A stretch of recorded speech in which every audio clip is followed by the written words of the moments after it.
Aujourd'hui, c'est jour de grève générale.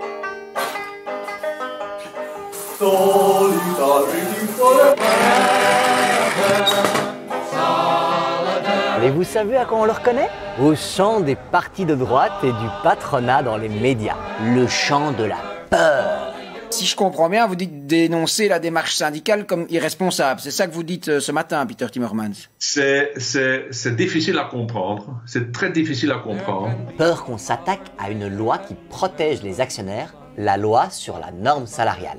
Et dans cette vidéo, on va expliquer tous les défauts de cette loi.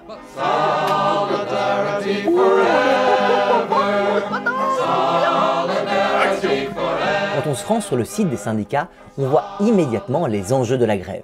D'abord, revoir la loi sur la norme salariale pour avoir des vraies augmentations de salaire. Ensuite, améliorer les conditions de travail et de rémunération des gens à bas salaire. Cette grève ne débarque pas de nulle part. En Belgique, tous les 2 ans, les syndicats d'un côté et le patronat de l'autre se retrouvent face à face pour négocier un accord interprofessionnel. D'un côté, les syndicats veulent des augmentations réelles pour tout le monde, des augmentations qui sont liées avec la richesse que les travailleurs ont créée. De l'autre côté, les patrons considèrent les salaires comme une charge à compresser un maximum, ce qui forcément laissera de la place pour distribuer des dividendes par exemple. Ok, mais que vient faire la loi sur la norme salariale dans cette négociation? Eh bien, la négociation est fortement encadrée par la loi. La loi fixe en fait une marge maximale d'augmentation des salaires. Comment? Eh bien, on regarde comment en Belgique les salaires ont évolué depuis 1996 et on les compare à l'évolution des salaires dans les pays voisins. La philosophie, c'est que nos salaires ne peuvent pas augmenter plus vite que dans les pays voisins. S'ils augmentent plus vite, alors la marge sera super faible. Aujourd'hui et pour les 2 prochaines années, la marge a été fixée à seulement 0,4%. En fait, la loi, elle laisse le même niveau de négociation que celui que tu as à la caisse d'un supermarché. Que dalle, ou allô. Alors la comparaison entre nos salaires et ceux des pays voisins peut paraître logique, mais ça a des conséquences très concrètes en termes de répartition des richesses créées. On a déjà eu l'occasion avec Tout va bien de revenir là-dessus dans une vidéo. Previously on Tout va bien. En 1996, lorsqu'on regarde le gâteau, eh bien, il y a 62,5% de ce gâteau qui allait à nous les travailleurs. Aujourd'hui, ce n'est plus que 55%. C'est ça le problème. En fait, c'est toute la comparaison entre les salaires belges et les salaires des pays voisins qui est trompeuse. C'est trompeur parce que la loi considère les salaires comme un coût à comparer entre 2 endroits. Mais les salaires, c'est pas ça. Les salaires reflètent que les travailleurs et les travailleuses produisent leur productivité. Et les travailleurs ici sont plus productifs que dans les pays voisins.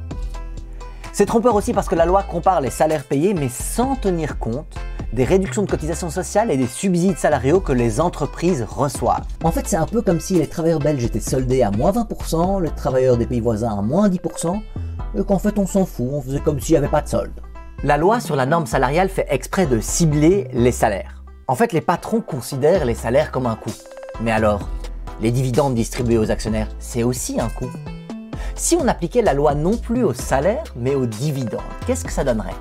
On pourrait vérifier si les actionnaires en Belgique ne sont pas un peu trop payés par rapport aux actionnaires des pays voisins. Est-ce que nos capitalistes ne seraient pas un poids mort pour notre compétitivité et tuent notre économie? Du coup, j'ai téléchargé les dividendes distribués aux ménages en Belgique et je vais les comparer aux dividendes distribués aux ménages dans les pays voisins. Et surprise! Depuis 1996, les dividendes distribués en Belgique ont évolué 20% plus vite que dans les pays voisins. Du coup, si on suit la même logique que pour les salaires, on devrait geler la distribution des dividendes pour un bon bout de temps. Voilà pourquoi il y a grève. Parce que la loi sur la norme salariale est systématiquement en faveur des actionnaires et pas des gens qui créent de la richesse en travaillant. Parce que la loi est déconnectée complètement de toutes les réalités économiques et empêche simplement les travailleurs de réclamer leur juste part de gâteau. Pourtant, les travailleurs et travailleuses du gardiennage, du nettoyage, de la distribution, du transport ou de la logistique méritent bien plus que 0,4% d'augmentation. Ils et elles méritent qu'on s'attaque à cette loi. Solidarity forever.